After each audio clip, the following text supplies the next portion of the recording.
Desde o último dia 1º, a Petrobras elevou o preço do QAV em 18% e as companhias aéreas indicam que vão repassar esse reajuste para os consumidores. Quem vai falar com a gente sobre esse assunto é Pedro Trindade, que volta aqui ao Bom Dia RN. E a gente quer saber aí, Pedro, historicamente, a gente sabe que historicamente o Rio Grande do Norte tem passagens aéreas mais caras. Esse reajuste pode deixar as passagens ainda mais caras? Bom dia.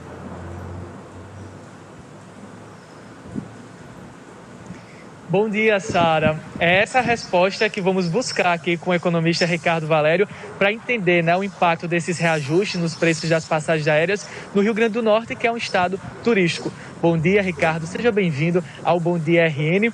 Qual o impacto desses reajustes constantes nos combustíveis da aviação na economia do Rio Grande do Norte? Bom dia, Pedro. Bom dia, Sarinha. Parabéns aí por você ter subido agora o Bom Dia Rio Grande do Norte. Seja muito bem-vinda.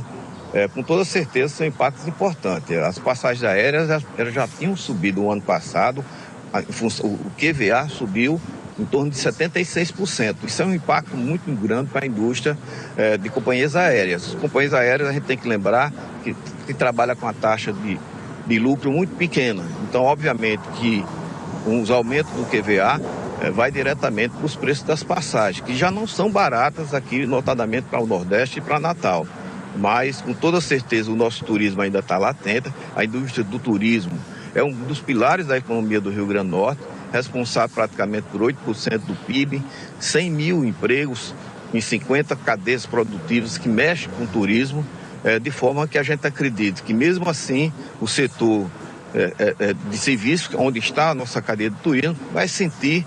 Mas como todos estão muito ansiosos por viajar, foram 2 anos da pandemia, a gente acredita que o nosso turismo, apesar de sentir, vai continuar latente. Ricardo, você comentou, a Sara até citou no estúdio, que o Rio Grande do Norte, historicamente, tem uma das tarifas aéreas mais caras de todo o país, inclusive em relação a outros estados da região Nordeste. O que justifica isso e se, diante desses aumentos, o Rio Grande do Norte vai continuar aí com esse diferencial em relação aos outros estados? Para tudo na economia tem a lei da oferta e da procura. Nós temos uma malha aérea muito pequena, muito incipiente no Rio Grande do Norte. Obviamente, esses voos normalmente estão lotados. Em função disso é que a gente tem uma tarifa um pouco mais alta. Já não está mais tão gritante como era a situação em relação a João Pessoa, a Fortaleza e Recife. Já estão mais equalizados, mas ainda são preços elevados que levam, apesar das nossas belezas naturais, a mesmo assim nos visitarem com muita constância. A expectativa de o Rio Grande do Norte continuar aí nesse aumento em relação às tarifas? Acredito que sim. O turismo, como eu coloquei, ele é muito latente no Rio Grande do Norte, as pessoas estão ávidas por viajar, ainda não é o momento da pessoa explorar o turismo internacional, apesar do dólar vir em queda, em função das commodities brasileiras que estão muito valorizadas, em função da taxa de juros do Brasil que está muito elevada, há uma queda acentuada do dólar, chegou a 4,60 ontem, mas precisa de cautela, se voltar para o turismo interno, e nós temos ainda uma escapatória que é o turismo regional.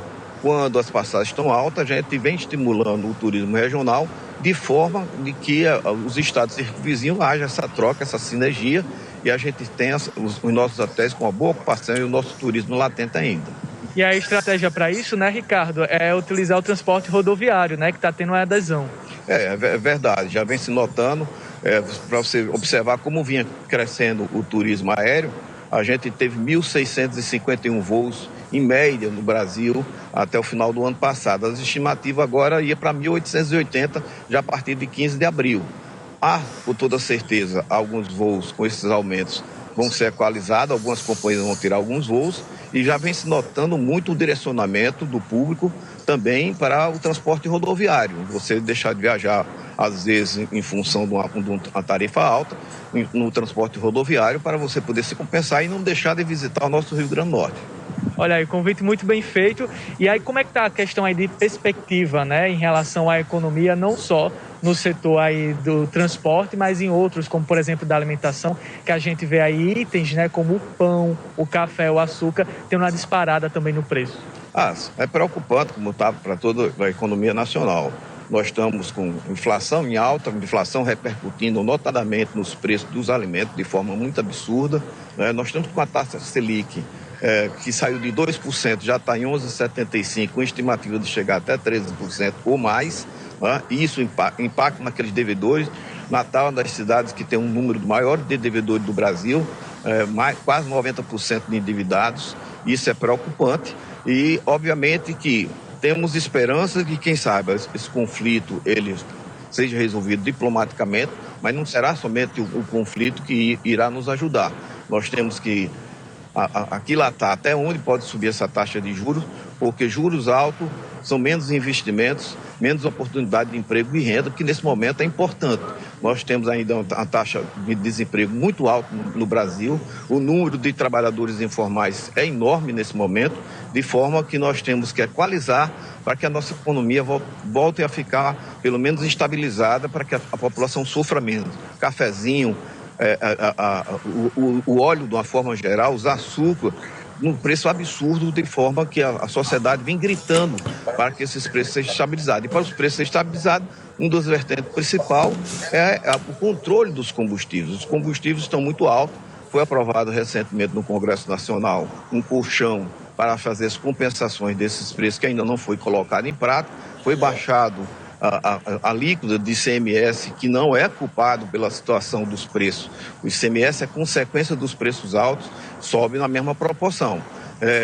Houve isenção, mas está precisando se colocar em prática. Nós precisamos baixar necessariamente o combustível, mesmo com o barril em alta em função do conflito, mas pelo menos houve um estoque regulador que foi colocado pelos Estados Unidos. Quinta-feira agora a OPEP tem reunião para ver se aumenta esses estoques, porque uma das coisas fundamentais é a baixa do combustível. Somos um país de dimensão continental, transporte rodoviário é quem leva toda a produção nacional, esses impactos elevados na nossa inflação, no nosso dia a dia.